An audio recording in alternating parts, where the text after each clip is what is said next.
Selamat datang di praktikum virtual kimia lingkungan.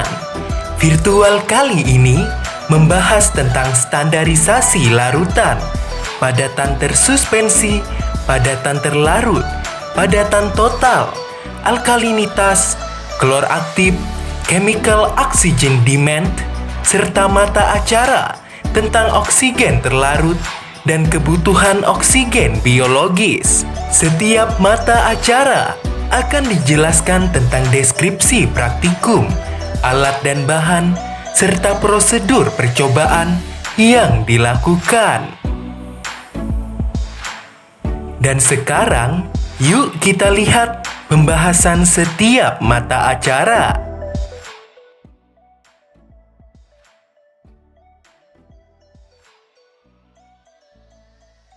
Modul 1. Standarisasi larutan.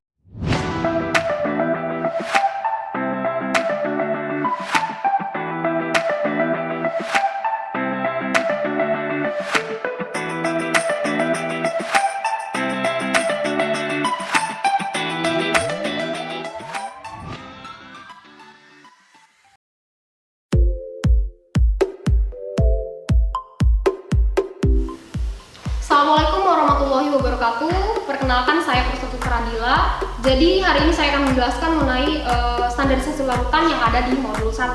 Jadi sebelum ke modul selanjutnya kita harus tahu dulu apa sih standarisasi larutan. Jadi ini termasuk yang standar gitu ya, atau yang pertama atau pengelolaan. Jadi kita harus tahu dulu apa sih tujuan praktikum hari ini. Jadi untuk praktikum standarisasi larutan itu, yang pertama adalah kita mengetahui apa itu standarisasi larutan. Yang kedua, bagaimana kita menghitung konsentrasi dengan menggunakan standarisasi larutan. Nah, jadi kita harus tahu dulu ada dua jenis larutan, yaitu adalah larutan baku primer dan juga larutan baku sekunder. Larutan baku primer itu ditentukan dengan cara penimbangan, dan untuk larutan baku sekunder itu dengan standarisasi larutan. Seperti itu. Jadi apa sih guna larutan standar? Jadi larutan standar itu gunanya untuk proses analisis kimia dengan metode titrasi asam basa. Otomatis berarti kita harus tahu ya apa sih titrasi itu. Jadi titrasi itu suatu metode analisis ya dengan menggunakan analisis kuantitatif dengan menggunakan Burrer. Jadi untuk penentuan titik akhirnya, kalau untuk metode ini itu apabila larutannya bersifat asam, maka kita memberikan suatu larutan basa sehingga titiknya ekuivalen. Nah, di situ kita menemukan titik akhir dari standarisasi larutan untuk perlakuan titrasinya gitu ya. Jadi kita bisa tahu apa sih standarisasi larutan. Jadi standarisasi larutan itu intinya adalah kita menggunakan larutan lain yang sudah kita ketahui tepat berapa konsentrasinya, kemudian kita lakukan titrasi untuk mengetahui standarisasi larutan tersebut. Alat dan bahan yang diperlukan yaitu sebagai berikut.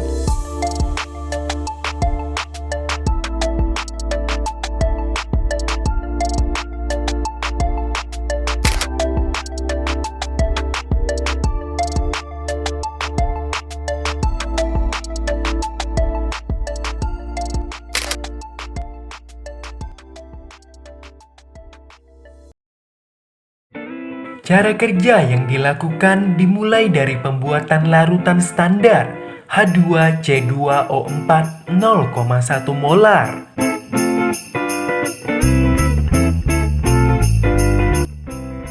Prosedur pertama yang dilakukan yaitu menimbang asam oksalat dihidrat menggunakan raca analitik dengan tepat 0,63 gram. Selanjutnya, dimasukkan ke dalam gelas kimia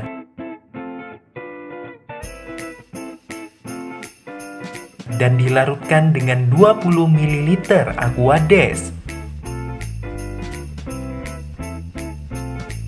Lalu dipindahkan secara kuantitatif ke dalam labu takar 100 ml.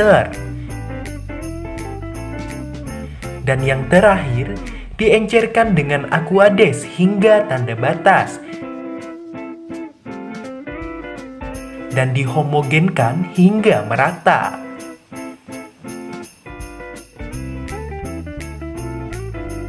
Prosedur dilanjutkan dengan standarisasi larutan H2C2O4 dengan larutan standar NaOH.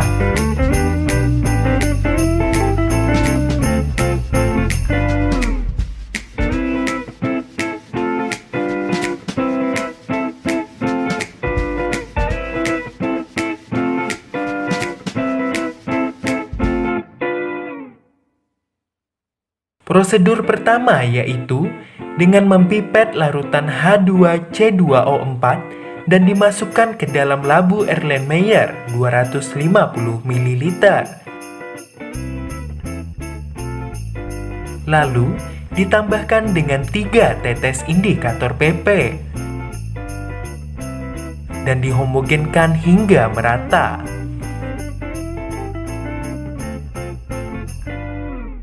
Selanjutnya, masukkan larutan NaOH ke dalam buret sebanyak 50 ml.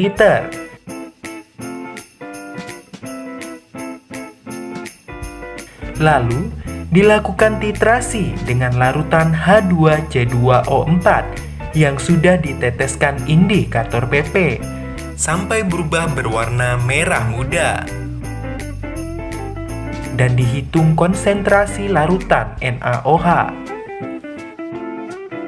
Prosedur terakhir dilanjutkan standarisasi larutan HCl dengan larutan standar NaOH.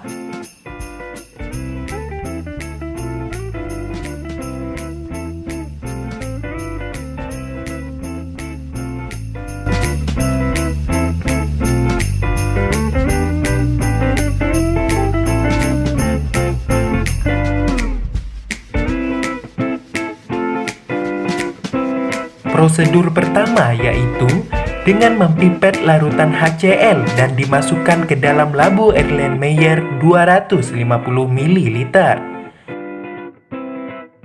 Lalu, ditambahkan dengan 3 tetes indikator PP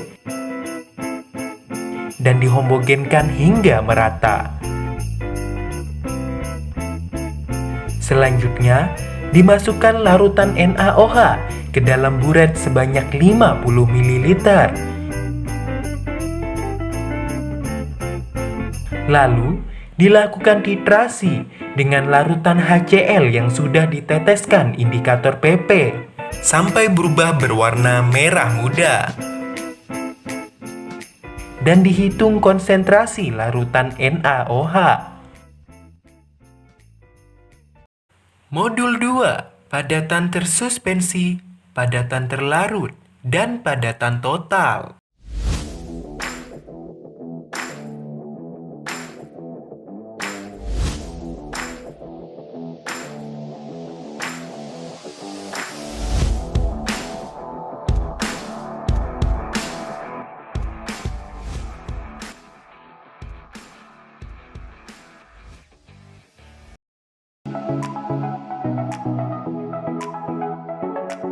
Assalamualaikum warahmatullahi wabarakatuh. Perkenalkan, nama saya Dian Aprilia. Saya dari Teknik Lingkungan angkatan 2018. Di sini saya sebagai asisten kimia lingkungan.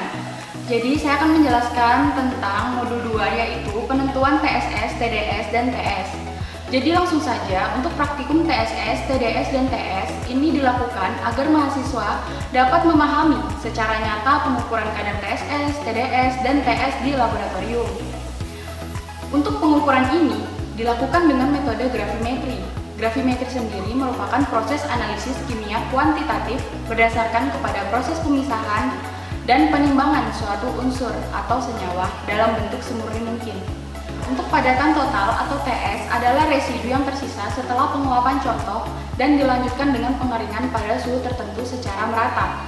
Penentuan residu total dilakukan dengan menimbang besar atau berat contoh yang dikeringkan pada suhu 103 sampai 105 derajat Celcius. Untuk contohnya sendiri, kita memakai alat yaitu cawan penguap. Lanjut ke padatan tersuspensi total atau total suspended solid adalah berat zat padat dalam air yang tertahan pada penyaringan dengan menggunakan kertas saring berpori 0,45 mikroM dan telah dikeringkan dengan suhu tertentu. Dilakukan dengan menimbang berat residu yang tertinggal pada kertas saring 0,45 mikroM dan dikeringkan dengan suhu 103 sampai 105 derajat Celcius.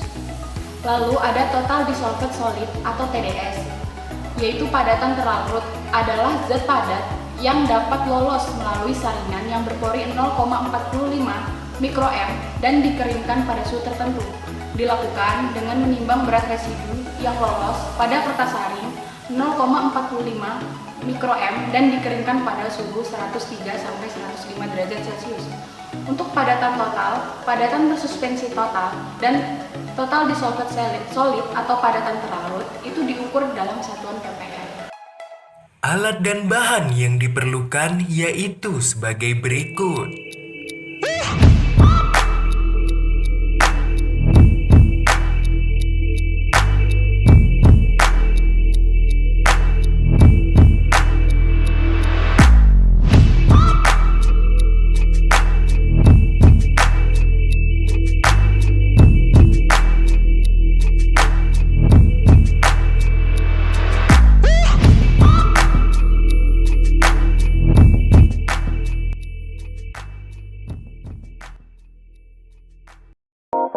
Cara kerja yang dilakukan dimulai dari persiapan kertas saring.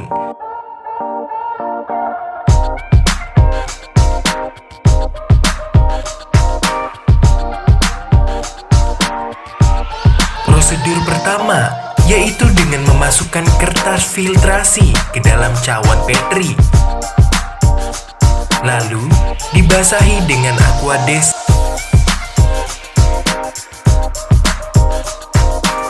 Selanjutnya, dipindahkan kertas saring ke dalam cawan Petri yang baru.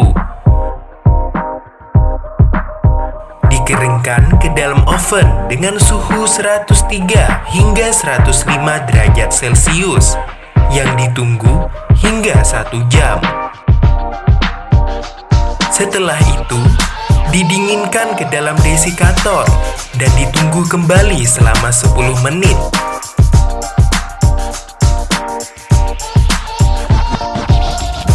Yang terakhir, dilakukan penimbangan hingga angka konstan. Yang kedua, yaitu persiapan cawan penguap.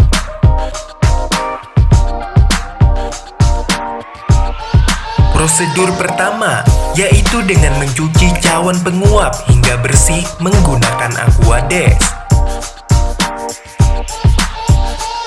Lalu, dikeringkan ke dalam oven dengan suhu 103 hingga 105 derajat Celcius dan ditunggu hingga 1 jam lamanya.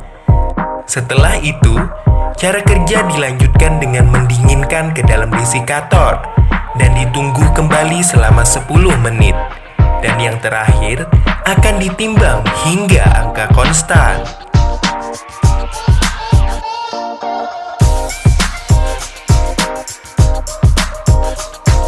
Yang ketiga, yaitu penentuan TSS.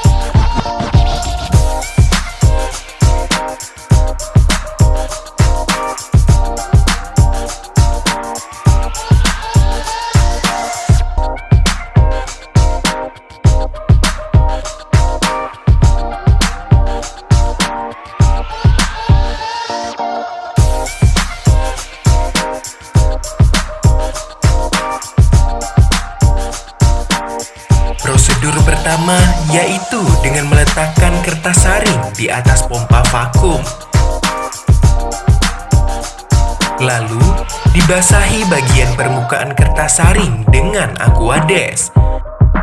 Selanjutnya, diambil larutan sampel air Sungai Mahakam sebanyak 50 ml menggunakan gelas ukur.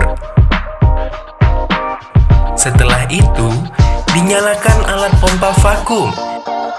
Lalu, dimasukkan air sampel Sungai Mahakam ke dalam pompa vakum. Selanjutnya, diambil kertas saring, lalu dimasukkan ke dalam cawan Petri. Setelah itu, dilakukan pengeringan ke dalam oven dengan suhu 103 hingga 105 derajat Celcius dan ditunggu hingga selama 1 jam. Setelah itu, didinginkan ke dalam desikator dan ditunggu kembali selama 10 menit. Dan yang terakhir, ditimbang hingga angka konstan. Yang keempat, yaitu penentuan TS.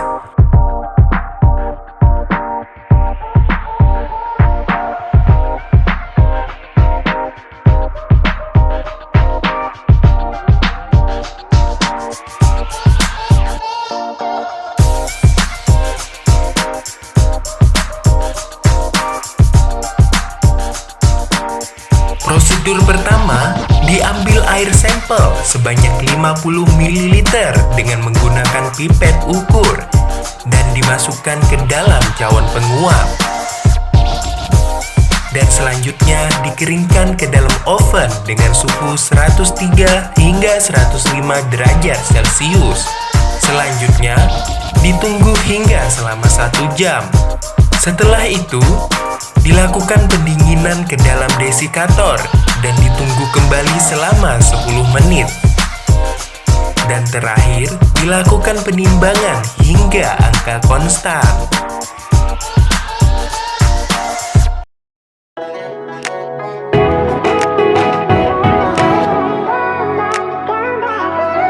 Sampai di sini dulu ya pembahasan modul 1 dan 2. Dan jangan lupa tetap ikutin pembahasan modul selanjutnya. Lestari!